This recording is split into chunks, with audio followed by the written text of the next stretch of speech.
الصلاة والسلام عليك يا رسول الله وعلى آلك وأصحابك يا نور الله صلى الله تعالى عليه وسلم.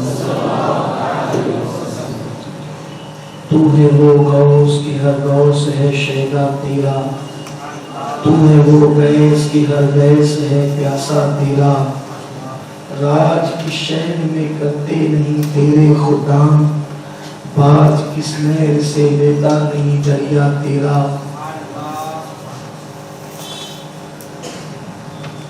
آج حضور رسول اعظم دستگیر کی ایک محفل میں شریک ہو کر کے ہم آ رہے ہیں، اور یہ دوسری محفل ہے الحمدللہ تعالی. میں نے قرآن شریف کی ایک آیت پڑھی. اللہ فرماتا ہے اے ایمان والو اللہ سے ڈرو، اے ایمان والو اللہ سے ڈرو اور سچوں کے یعنی ولیوں کے ساتھ ہو جاؤ. اس پر بہت غور کرنے کی ضرورت ہے کہ اللہ فرماتا ہے ایمان والو، بھائی ایمان لا چکے. حضور فرماتے ہیں صلی اللہ علیہ وآلہ وسلم، آقا فرماتے ہیں من قال لا الہ الا اللہ فدخل الجنہ، یعنی جو ایمان لے آیا، جو مسلمان ہو گیا وہ کامیاب ہو گیا. جو مسلمان ہو گیا وہ کامیاب ہو گیا. اچھا مسلمان ہونے کے بعد جو اللہ سے ڈرا تو اس نے نیک عمل کیا، تو ایمان بھی لایا نیک عمل بھی کیا. پھر بھی قرآن کیا کہتا ہے کونوا مع الصادقین، کہ تم اللہ کے ولیوں کے ساتھ ہو جاؤ. بھئی ایمان لے آئے اللہ سے ڈرے تو اب ولیوں کا ساتھ کیوں چاہیے؟ تو اس لیے شیطان آخری دم تک کوشش کرتا ہے کہ وہ تمہارا ایمان چھینے.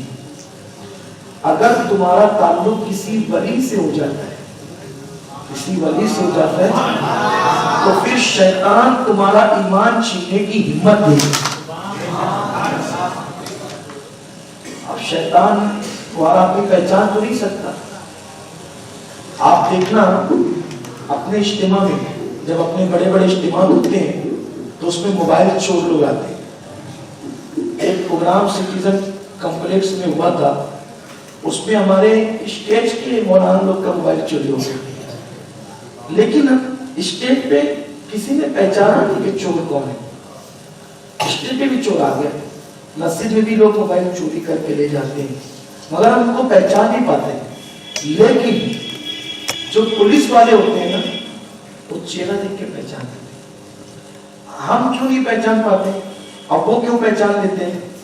تو ان کو کالجز میں یا جو محکمہ ہوتا ہے پولیس محکمہ جو ڈپارٹمنٹ ہوتا ہے اس میں ان کو ٹریننگ دی جاتی ہے چور کیسا ہوتا ہے، چور کیسا ہوتا ہے.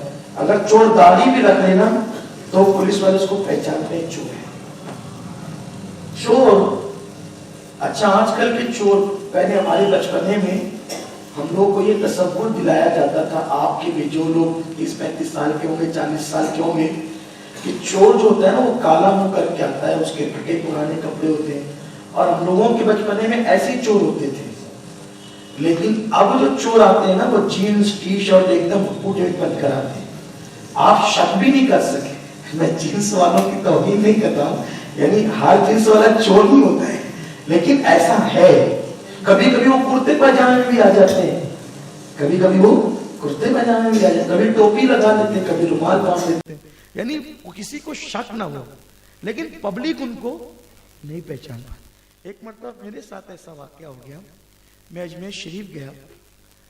مجھے جہاں تک یاد آتا ہے کہ اب تک کوئی میری چیز الحمدللہ چوری نہیں ہوئی ابھی تک. یعنی مجھے جہاں تک یاد آتا ہے اللہ کا فضل ہے. ایک مرتبہ موبائل گم ہو گیا تھا 3 مہینے کے بعد، لیکن وہ مل گیا. میلاد شریف کے جلوس میں گم ہوا تھا.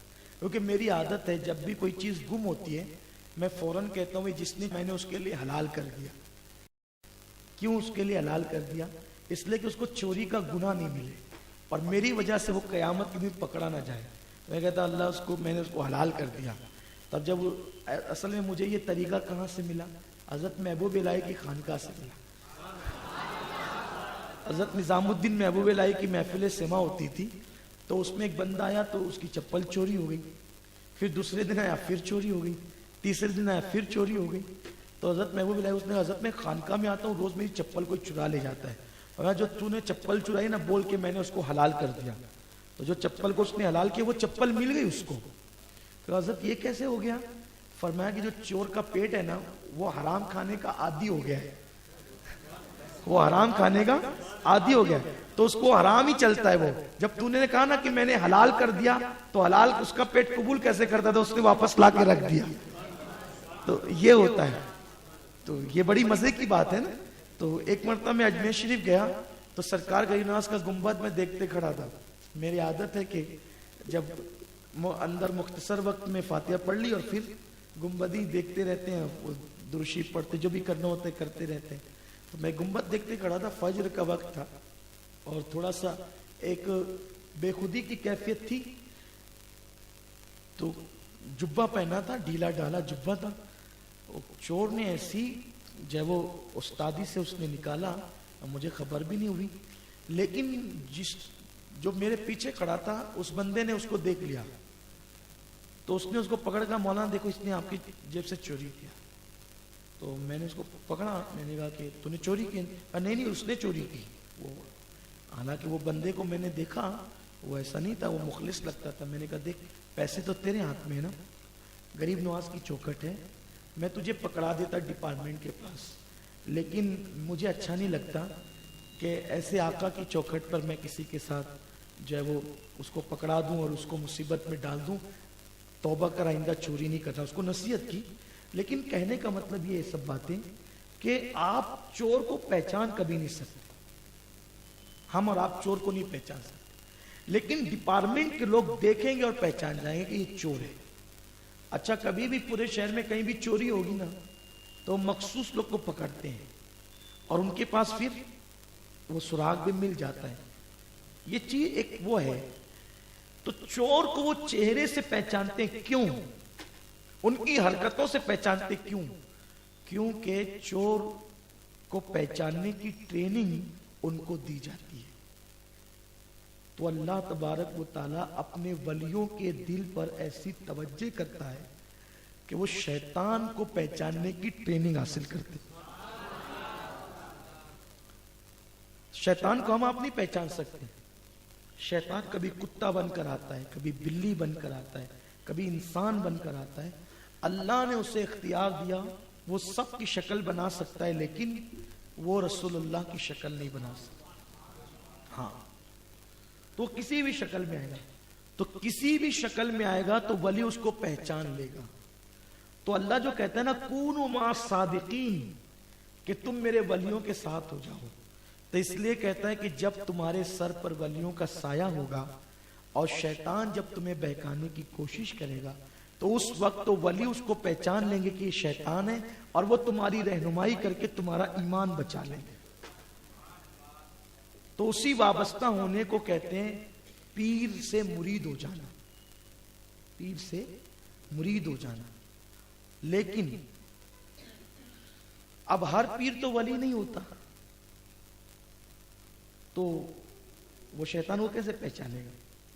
تو یاد رکھیں ولی ہونے کے لیے کرامت کی ضرورت نہیں ہوتی.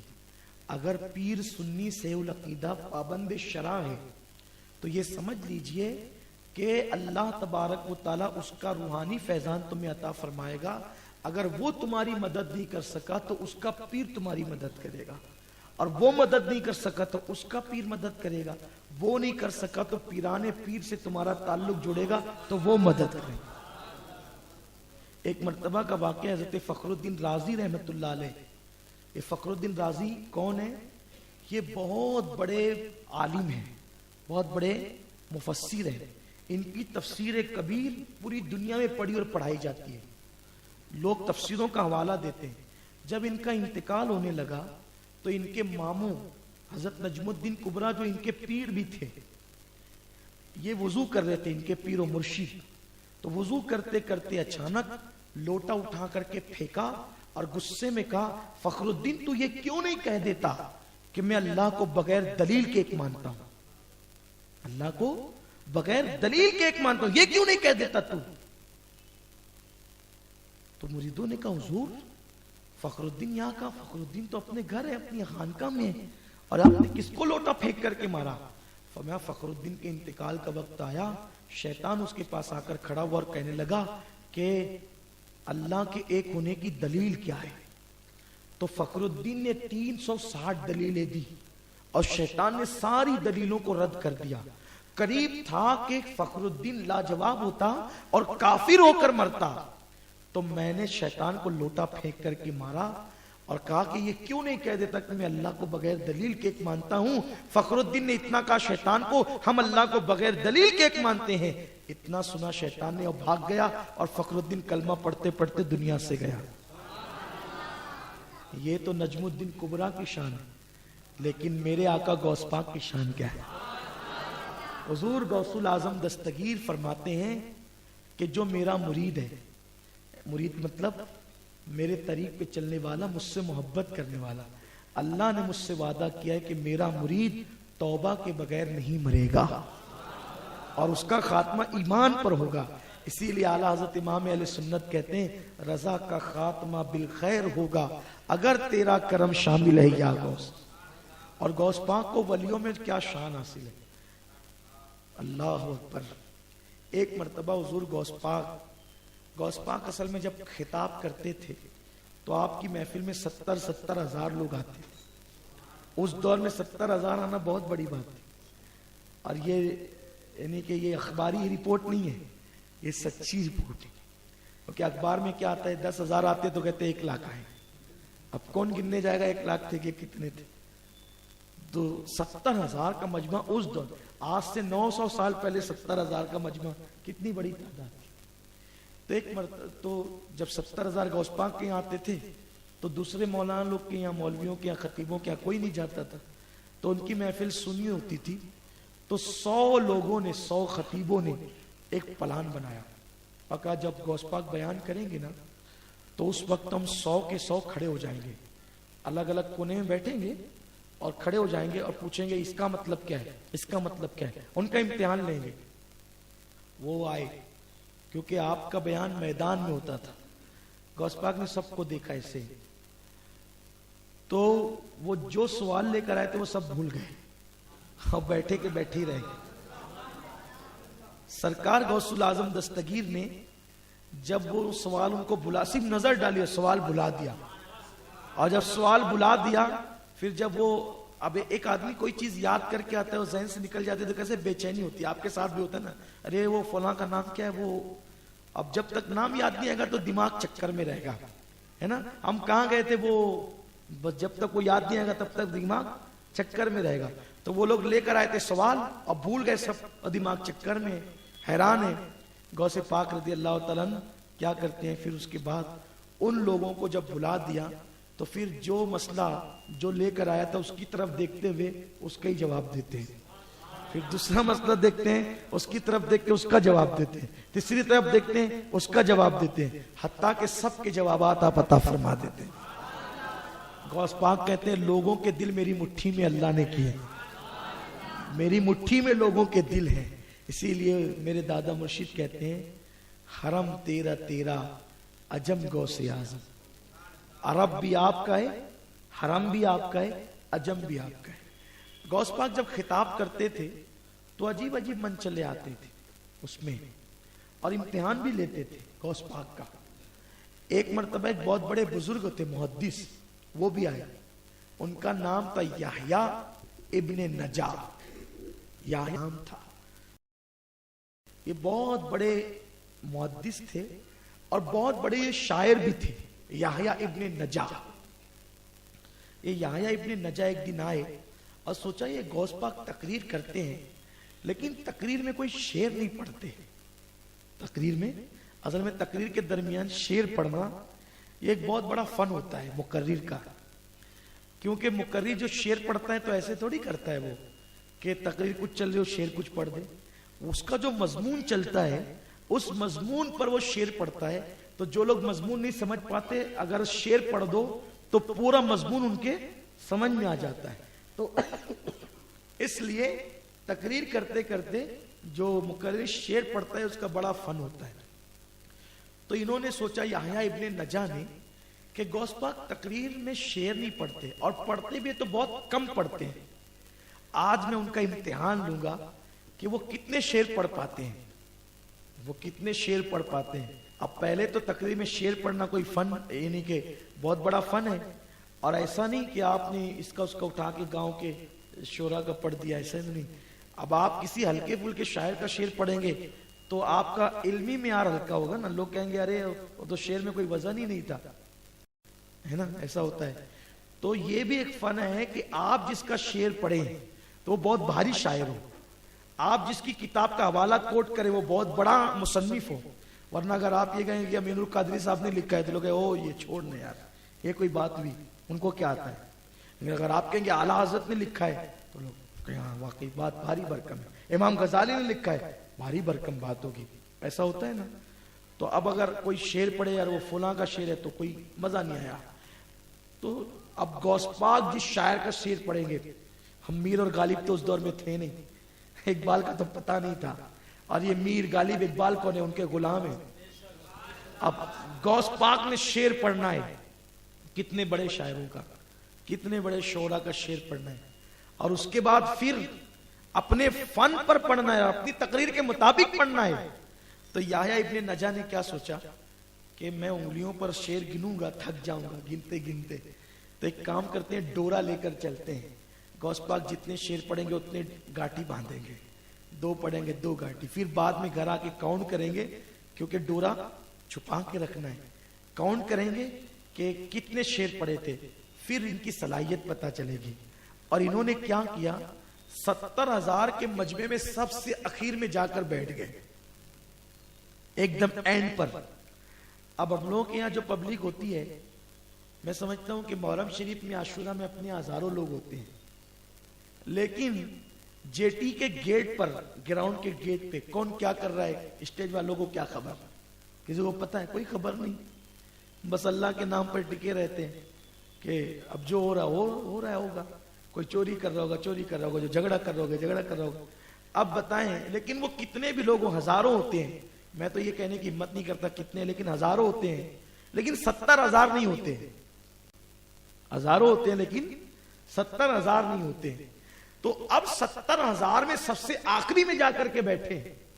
اور غوث پاک کی کرامت تھی کہ پہلا آدمی جو سنتا تھا, مائک تو اس دور میں تھا نہیں, آخری والا بھی ویسے ہی سنتا تھا. یہ آپ کی بڑی عظیم کرامت ہے, سب برابر سنتے تھے. ارے غوث پاک کا محفل میں آخری والا تو اپنی جگہ ہے. یہ تک بزرگوں نے بیان کیا غوث پاک کس طرح خطبہ پڑھتے تھے, الحمدللہ, پھر الحمدللہ رب العالمین. یعنی آپ 2 مرتبہ الحمدللہ کہتے تھے, پہلے الحمدللہ الحمدللہ کہہ کے رک جاتے تھے, پھر دوبارہ کہتے تھے الحمدللہ رب العالمین. ایسا کیوں کرتے تھے؟ تو جب آپ پہلی مرتبہ کہتے تھے الحمدللہ تو پوری دنیا میں روئے زمین پہ جہاں جہاں ولی ہوتے تھے وہ سارے کام چھوڑ کر اٹینشن ہو کے بیٹھ جاتے تھے. اب غوث پاک کا خطاب شروع ہو گیا ہے. یعنی جو سامعین ہوتے تھے 70,000 وہ تو اپنی جگہ, پوری دنیا کے ولی, غوث پاک کا خطاب. آج لوگ ٹی وی پہ تقریر کر کے بہت اتراتے ہیں, ہم پوری دنیا میں دیکھے جا رہے ہیں, انٹرنیٹ پہ ہم پوری دنیا میں. ارے تو آج ہے, میرے غوث نے تو اپنے دور میں پوری دنیا میں آواز پہنچایا, اور ایسا غوث اپنا پیر ہے, پیر. غوث پاک کہتے ہیں میرے مرید گھبرانا مت, تو کمزور ہے تو کیا ہوا, تیرا پیر عبد القادر طاقتور ہے. اور غوث پاک کہتے ہیں مصیبت آئے نا تو میرا نام لیا کرو مصیبت میں, اور میرے وسیلے سے دعا کیا کرو. جو میرا نام لے کر دعا کرتا ہے میں ضمانت دیتا ہوں اللہ اس کی مشکلوں کو آسان کر دیتا. تو سرکار غوث پاک کا خطاب جنات بھی سننے آتے. سرکار غوث العظم دستگیر کا خطاب سننے کے لیے کوہ قاف سے لوگ آتے. ایک کوہ قاف کیا ہے؟ یہ ایک زمین کا سرا ہے, اور وہاں پر ولیوں کی میٹنگیں ہوتی ہے, وہاں اولیاء اللہ رہتے ہیں. تو وہاں کے بھی وہ کسی کو نظر نہیں آتے, وہ رجال الغیب جو کہتے ہیں, وہ بھی غوث پاک کا خطاب سننے کے لیے آتے ہیں. اور سب سے بڑی بات تو یہ اللہ اکبر، حضرت علامہ شتنفی رحمت اللہ علیہ فرماتے ہیں کہ غوث پاک کے خطاب میں شرکت کے لیے انبیاء کرام تک آتے تھے،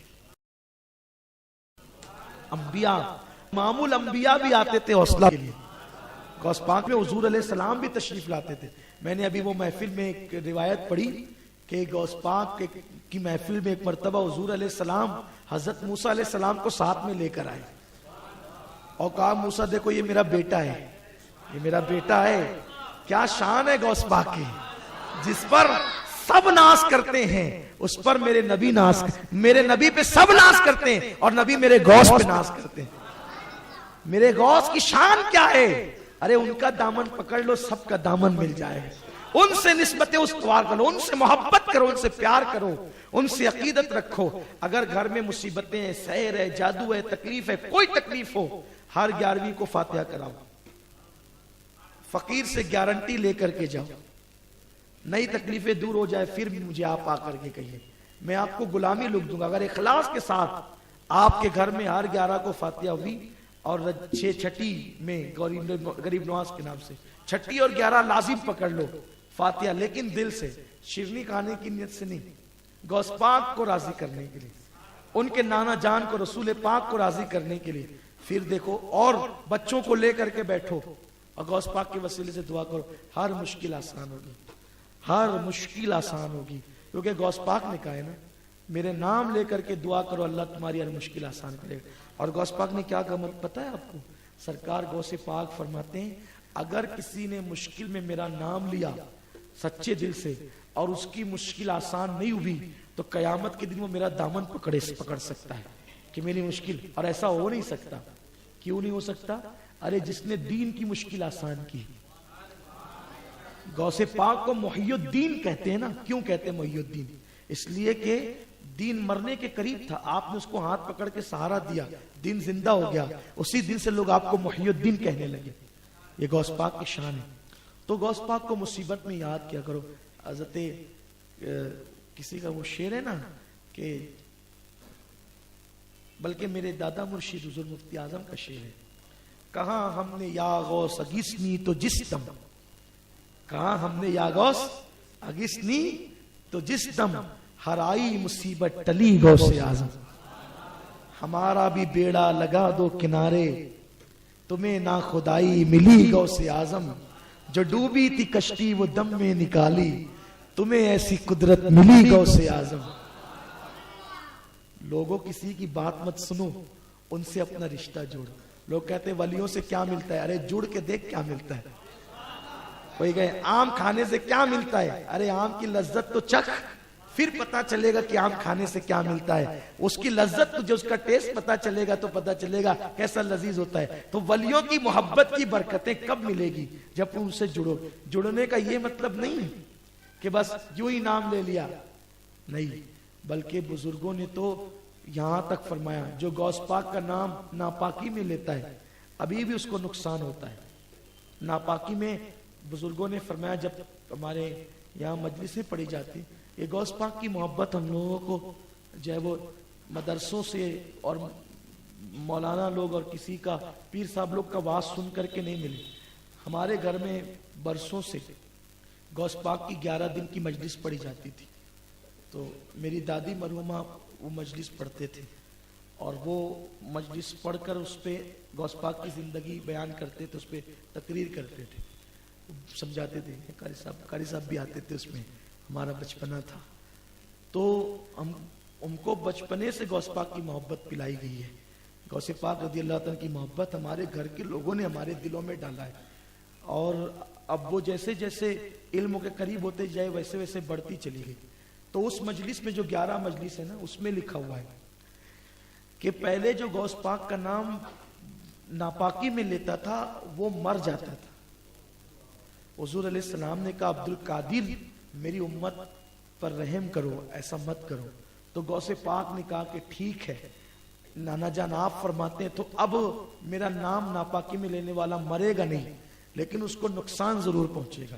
تو غوث پاک کی شان یہ، غوث پاک کے نام کی اتنی برکتیں ہیں کہ جو غوث پاک کا نام پڑھے گا یا شیخ عبد القادر جیلانی فرمایا گیا کہ یہ وظیفہ پڑھتے پڑھتے اللہ نے لوگوں کو ولایت عطا فرما دی، لوگ ولی بن گئے ان کا نام پڑھتے پڑھتے. اسی لیے کسی نے کہا ہے نا کہ یا غوث کہتے کہتے ہو جاتے ہیں غوث، خواجگی مل جاتی ہے خواجہ کا دم بھر کے تو دیکھ. صابر پاک کے والد روزانہ 1000 مرتبہ یہ وظیفہ پڑھتے تھے، یا شیخ عبد القادر جیلانی شہن اللہ. اور آپ کو بھی کوئی مشکل آئے تو روزانہ 111 مرتبہ یا شیخ عبد القادر جیلانی شہن اللہ پڑھ لیا کریں. انشاءاللہ ہر مشکل دور ہو جائے گی، ہر مصیبت آسان ہو جائے گی، ہر تکلیف دور ہو جائے گی. الحمدللہ یہ بہت مجرب نسخہ ہے. اور اعلیٰ حضرت خود پڑھتے تھے یہ وظیفہ.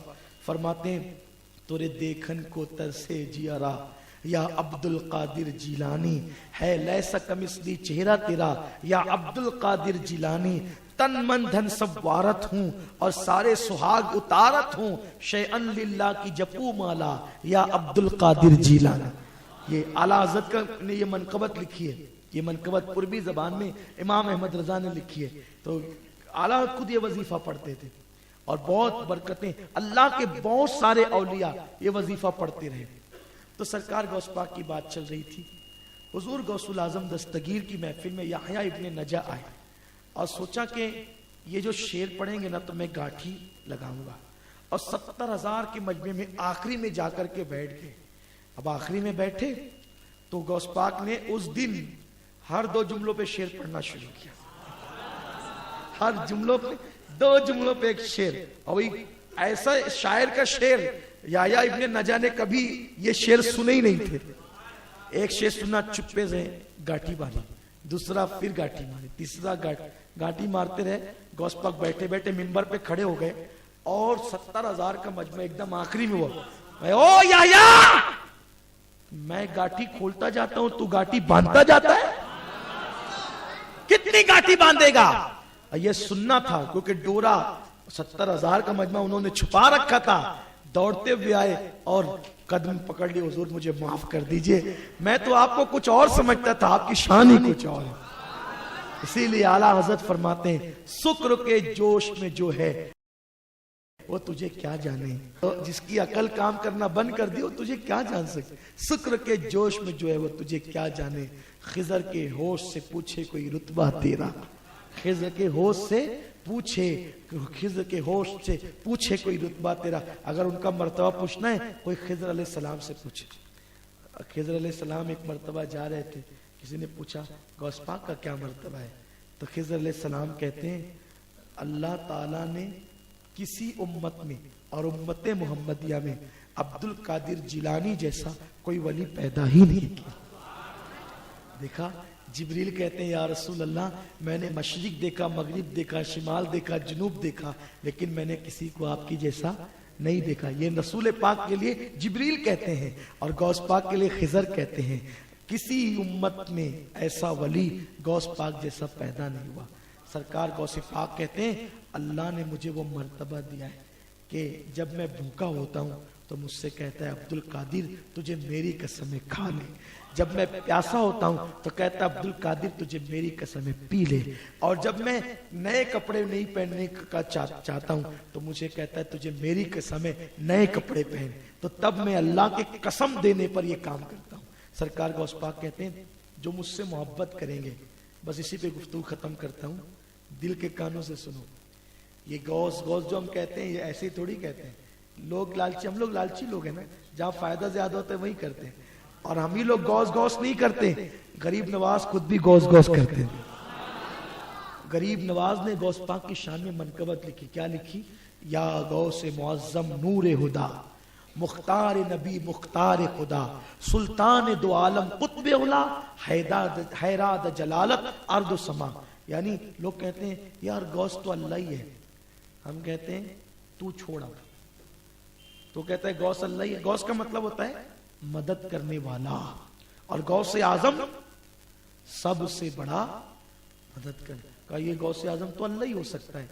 میں پوچھتا ہوں اللہ مولانا ہے کہ نہیں ہے؟ ہے کہ نہیں ہے؟ ڈر گئے نا آپ لوگ بھائی. ہفتہ واری اجتماع میں آتے ہو اتنے برسوں سے، قرآن میں آپ کو نہیں معلوم اللہ کے لیے اللہ نے کہا مولانا. سورہ بقرہ پڑھتے ہو آخری آیتیں، جب کوئی مرتا ہے نا تو اس کے وائر کے پاس وہ امام صاحب پڑھتے ہیں نا آمن الرسول، تو اس کو کہاں ختم کرتے ہیں؟ انت مولانا فانصرنا علی القوم الکافرین. لیکن اصل میں ہم بات کرتے رہتے اس لیے سنتے نہیں. قبرستان میں بھی ہم بات کرتے ہیں، یہ بہت افسوس کی بات ہے. سننا چاہیے اور روزانہ قرآن کا کم سے کم ایک صفحہ ضرور پڑھنا چاہیے، قرآن کی تلاوت کرنا چاہیے. غوث پاک اتنے بڑے ولی تھے، ماں پیٹ سے ولی تھے. پیدا ہوئے جس دن اس دن روزہ رکھا، صبح صادق سے لے کر غروب آفتاب تک کبھی دودھ نہیں پیا. میں کہتا ہوں یار لوگ کیوں سنیت چھوڑ کے ادھر ادھر جاتے ہیں؟ کیوں جاتے ہیں؟ ان کو معلوم نہیں ہوتا کہ سنیت کیا ہے. پیسے کی لالچ میں چلے جائیں گے، کاروبار کی لالچ میں چلے جائیں گے. ارے جس جماعت میں اتنے بڑے بڑے لوگ ہوں کہ پیدا ہوتے ہی روزہ رکھا، صبح صادق سے لے کر غروب آفتاب تک دودھ نہیں پیا، تو پورے گیلان کے اندر یہ مشہور ہو گیا کہ سیدوں کے گھر ایک ایسا بچہ پیدا ہوا ہے کہ جس نے پیدا ہوتے ہی روزہ رکھا. اب یہ بات مشہور ہو گئی. اچھا چلو پہلے دن نہیں دودھ پیا، کوئی پرابلم ہوگا بچے کو، اور دوسرے دن بھی یہی ہوا، تیسرے دن بھی ہوگا. جب تک چاند نہیں دکھا ایسے ہی ہوتا رہا. تو یہ بات عام ہوگی کہ اس بچے نے مہینے بھر کے روزے رکھے. اب دوسرے سال کیا ہوا؟ جب یہ سب بات گیلان میں عام ہو گئی کہ انہوں نے پیدا ہوتے ہی روزے رکھا، تو دوسرے سال جو ہے بدلی کی وجہ سے چاند نہیں دکھا. تو جب سب بڑے بڑے مولوی مولانا جمع ہوئے اور انہوں نے سوچا کہ بھئی چاند نہیں دکھا تو کیا کریں، تو وہ دور موبائل کا تو تھا نہیں کہ چلو بمبئی فون کر لیں گے تو چاند کی خبر آ جائے گی، یا دلیا فون کر لیں گے تو چاند کی خبر آ جائے گی. تو اب سب میٹنگ کرنے بیٹھے. کیا ہوا؟ تو کسی نے مشورہ دیا کام کرو، ابو صالح کے گھر میں جو بچہ پچھلے سال پیدا ہوا نا، اس نے پیدا ہوتے ہی روزہ رکھا تھا. چلو چل کے اس کی امی سے پوچھتے ہیں، اگر اس نے دودھ نہیں پیا سمجھ لو چاند ہو گیا، اور دودھ پیا مطلب چاند نہیں ہوا. یہ اپنے غوث کی شان ہے، یہ غوث الاعظم دستگیر کی شان ہے. لوگ چاند کی شہادت لینے داڑھی والوں کے پاس جاتے ہیں، اور میرے غوث ابھی جھولے میں ہیں، لوگ وہاں چاند کی شہادت لینے کے لیے آتے. ارے چاند کی شہادت کیا چیز ہے؟ غوث پاک فرماتے ہیں وما منہا شہور او دہور، فرماتے وما منہا شہور او دہور، کہ کوئی مہینہ اس وقت تک آتا نہیں، کوئی سال اس وقت تک آتا نہیں جب تک وہ پہلے مجھ سے اجازت نہیں لے لیتا. فرماتے ہیں ہر سال، نیا سال آنے سے پہلے، نیو ایئر آنے سے پہلے، یہ جنوری والا نہیں محرم والا، جنوری والا نہیں محرم والا، آنے سے پہلے وہ میرے پاس آتا ہے. غوث پاک کہتے ہیں میرے پاس آتا ہے، اور سال بھر میں کیا ہوگا وہ مجھے رپورٹ دیتا ہے. پھر اس کے بعد مہینہ، محرم، صفر، ربیع الاول، ربیع الاخر، جمادی الاولی، جمادی الاخر، رجب، شعبان، رمضان، شوال، ذی الحج، ذی القعدہ، ذی الحج، یہ 12 مہینے پہلے آتے ہیں. پھر شروعات ہوتی ہے، مجھے ساری رپورٹ دیتے ہیں. ہفتہ پہلے میرے پاس آتا ہے، سب رپورٹ دیتا ہے کہ کیا کیا ہوگا. پھر وہ آتا ہے، دن نکلنے سے پہلے میرے پاس آتا ہے، اجازت لیتا ہے، سب رپورٹ دیتا ہے. اسی لیے سارا اللہ نے غوث پاک کے ہاتھ میں دیا ہے. اعلیٰ حضرت کیا مزے میں فرماتے ہیں، حکم نافذ ہے تیرا، خامہ تیرا، سیف تیری. حکم نافذ ہے تیرا، خامہ تیرا، سیف تیری، دم میں جو چاہے کرے، دور ہے شاہ تیرا. آپ جو چاہے کرے، اللہ نے آپ کو اپنا محبوب بنایا. یہاں مجھے ایک بات یاد آ گئی، جو بات میں عرض کر رہا تھا اس کو آگے بڑھانے سے پہلے ایک بات مجھے یہاں پر یاد آئی. میں اسی بات پہ اپنی گفتگو ختم کرنا چاہتا تھا، لیکن اگر اجازت دے تو عرض کروں آپ کو. حضرت شیخ علی ابن ہیتی فرماتے ہیں کہ میں 29 رمضان کو آپ کی بارگاہ میں گیا تو میں نے دیکھا کہ ایک خوبصورت جوان بڑا سجا دھجا تھا اور بڑا خوش تھا. تو وہ جو ہے وہ نکل کر کے جا رہا تھا. میں نے کہا حضرت کتنا خوبصورت ہے، کتنا سج دھج کے ہے اور کتنا خوش ہے، کون تھا یہ؟ غوث پاک مسکرا کے کہتے ہیں وہ عید کا چاند تھا، وہ کوئی انسان نہیں تھا. وہ کون تھا؟ عید کا، وہ عید کا چاند تھا. اور مجھ سے اجازت لینے آیا تھا، حضرت 29 کو نکلنا ہے کہ 30 کو نکلنا ہے. اگر آپ کہیں گے تو ہم 29 کو آ جائیں گے اور آپ کہیں گے تو ہم 30 کو آئیں گے. اللہ نے آپ کی اجازت پر موقوف رکھا ہے کہ جو میرا عبد القادر کہے تو نے وہی کرنا ہے. دیکھا میرے غوث کی کیا شان ہے, غوث الاعظم دستگیر کا کیا مقام ہے, کیا مرتبہ ان کا, ہم ان کی کیا شان بیان کر سکتے ہیں. تو لوگوں سرکار غوث پاک سے اپنی نسبت کو مضبوط کرو. جب بھی کوئی مشکل آئے, مصیبت آئے, ان کو پکارو. غوث پاک کہتے ہیں جو مشکل میں مجھے پکارے گا, آپ فرماتے ہیں میرے مرید کو اگر ٹھوکر لگے گی اور وہ گرنے لگے گا اور وہ میرا سچا مرید ہے, یعنی میرا چاہنے والا ہے, مجھ سے محبت کرنے والا ہے, تو میں اس کا ہاتھ پکڑ کر اس کو گرنے سے بچا لیا کرتا. تو حضور غوث پاک رضی اللہ تعالیٰ کی شان میں بیان کر رہا تھا کہ سرکار بغداد رضی اللہ تعالیٰ کو اللہ نے یہ شان عطا کی ہے کہ غوث پاک فرماتے جو مجھ سے محبت کرے گا, یعنی جو میرا مرید ہوگا, میرا چاہنے والا ہوگا, اس کی قسمت میں, اس کی تقدیر میں اگر کوئی برائی لکھی ہوگی, یعنی اس کی قسمت میں کوئی برائی لکھی ہوگی, تو میں اس کی مصیبت کو خواب میں دکھا کر اس کو حقیقت میں بچا لیتا ہوں, یعنی میں قسمت بدل دیتا ہوں. غوث پاک فرماتے ہیں. اس سلسلے میں بس وہ واقعہ کر کے اپنی گفتگو کو تمام کرتا ہوں, اپنی گفتگو ختم کرتا ہوں کہ حضور غوث الاعظم دستگیر کا ایک مرید تھا اور اس نے خواب دیکھا کہ اس نے ایک رات میں الگ الگ 100 عورتوں سے زنا کیا, الگ الگ 100 عورتوں سے زنا کیا. اور جب وہ بیدار ہوا تو چونکہ خواب میں جو اس نے زنا کیا تھا اس کا اثر اس کے کپڑوں پر موجود تھا. میں حیا کے پردے میں عرض کرتا ہوں کہ خواب میں اس پر جو اس نے کیا تھا اس کا اثر تھا. تو وہ اٹھا, غسل کیا اور فجر کی نماز میں وہ قادریہ مسجد میں آیا. ابھی بھی سرکار غوث پاک کی مسجد قادریہ مسجد موجود ہے. الحمدللہ مجھے اس میں نمازیں پڑھنے کا شرف حاصل ہے. الحمدللہ سرکار میرے غوث کا کرم ہے. تو ابھی بھی وہ مسجد موجود ہے. وہ نماز پڑھنے وہاں آیا, اور جب وہ وہاں نماز پڑھنے کے لیے آیا سرکار غوث پاک کی مسجد, تو آپ نے سلام پھیرا. فجر کی نماز مکمل ہوئی تو آپ نے اس سے فرمایا کہ کیوں پریشان ہے. اس نے کہا حضور ہمت نہیں ہوتی میں بیان کروں. فرمایا کہ میں بیان کرتا ہوں. تو نے خواب دیکھا ہے نا؟ جی. 100 مرتبہ زنا کیا, اسی سے تو پریشان ہے. تیری قسمت میں اللہ نے یہ بات لکھی تھی کہ تو 100 عورتوں سے زنا کرے گا. جب میں تیری تقدیر پڑھ رہا تھا تو میں نے دیکھا, کیونکہ غوث پاک کہتے ہیں میرے جو مرید ہیں میں سب کو پہچانتا ہوں, ان کی تقدیر میں کیا لکھا ہے وہ بھی میں جانتا ہوں. تو غوث پاک فرماتے میں تیری تقدیر پڑھ رہا تھا تو تقدیر پڑھتے پڑھتے میں نے دیکھا کہ تو 100 بار زنا کرے گا, تو 100 بار زنا کرے گا تو تو جائے گا جہنم میں. جو ایک بار زنا کرے اور توبہ نہ کرے تو اس کا انجام جہنم ہے. کیونکہ آقا نے فرمایا زانی جنت میں نہیں جا سکتا جب تک وہ سچی توبہ نہ کر لے. زانی کا بڑا برا انجام ہے. زانی ایک بار زنا کرتا ہے اور غسل کرتا ہے تو اس کے بدن سے جتنے قطرے ٹپکتے ہیں ہر قطرے سے شیاطین پیدا ہوتے ہیں, اور وہ شیاطین گناہ کرتے رہیں گے قیامت تک, اور وہ سارے شیاطین کے گناہ کی سزا اس کو ملے گی جس کے زنا سے وہ شیاطین پیدا ہو. اب ایک دو شیطان اگر قیامت تک گناہ کرے تو بھی ہم برداشت نہیں کر سکتے. ان کے گناہوں کے عذاب کو پانی کے جتنے قطرے گرتے ہیں, کتنے قطرے ہوں گے, پانی کے کتنے قطرے ہوں گے, سوچئے تو صحیح ذرا. اللہ اکبر. اسی لیے اللہ تعالیٰ ہر مسلمان کو بچائے, اور اگر کسی سے ایسی حرکت ہو گئی ہو اللہ اس کو سچی توبہ کی توفیق دے. زندگی بھر اس کو رونا چاہیے اور اللہ کو منانا چاہیے.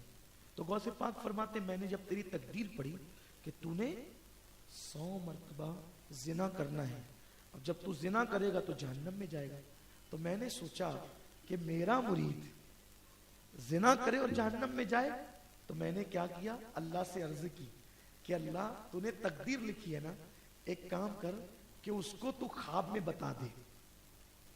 وہ خواب میں دیکھ لے گا تو گویا تقدیر پوری ہو گئی.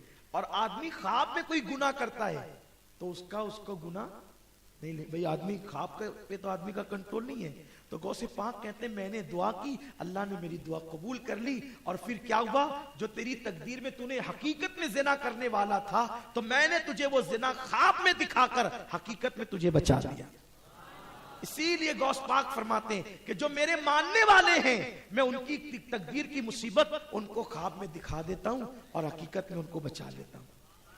دیکھا, یہ سرکار غوث الاعظم دستگیر کی شان ہے. اللہ نے ان کو یہ مقام عطا فرمایا اور اللہ نے زمانہ اور دور ان کی مٹھی میں دے دیا. اللہ وہ جو چاہتے ہیں دنیا کے اندر وہی ظہور پذیر ہوتا ہے. میرے آقا صلی اللہ علیہ وسلم کے دیوانوں, اس لیے سرکار غوث الاعظم دستگیر سے ہم اپنی نسبت کو استوار کریں.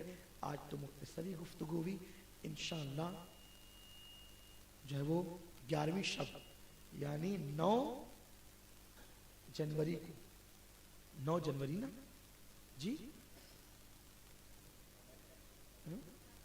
نہیں 9 جنوری کی رات میں منگل کی پیر کے دن گزر کے, 9 جنوری کی رات میں پیر کا دن گزر کر, یعنی پیر کے دن جو شب آئے گی وہ 11ویں شب ہوگی, ہے نا, وہ 11ویں شب ہوگی 9 تاریخ کو.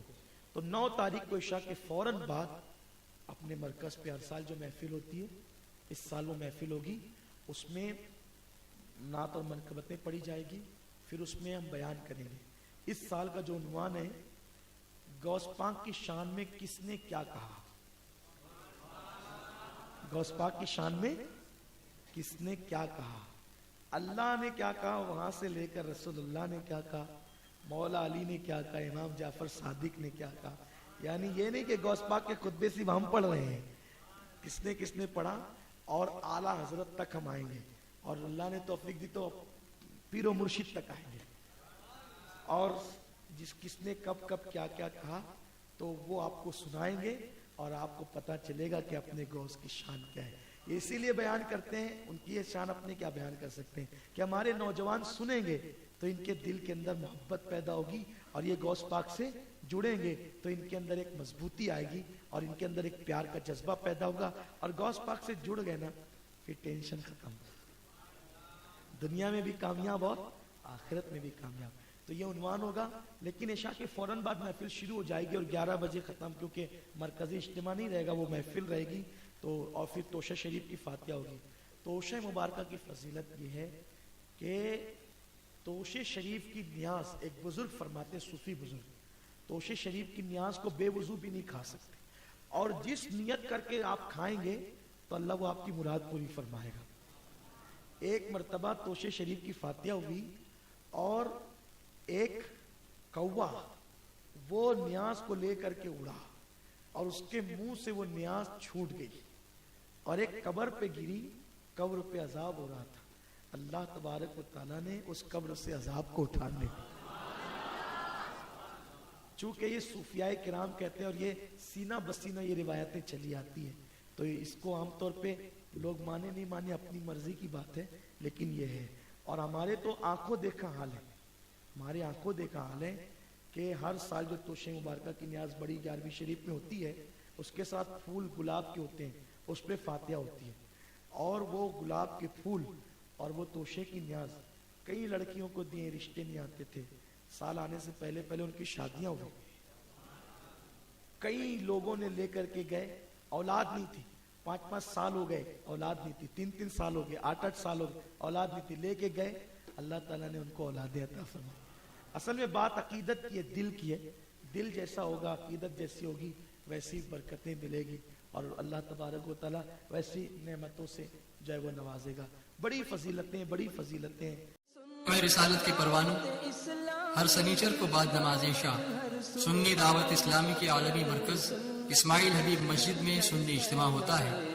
آپ حضرات پابندی کے ساتھ اس میں شرکت فرمائیں. سنی دعوت اسلامی کی web site sunni dawat islami.net پر وزٹ کریں اور بہت ساری دینی معلومات حاصل کریں.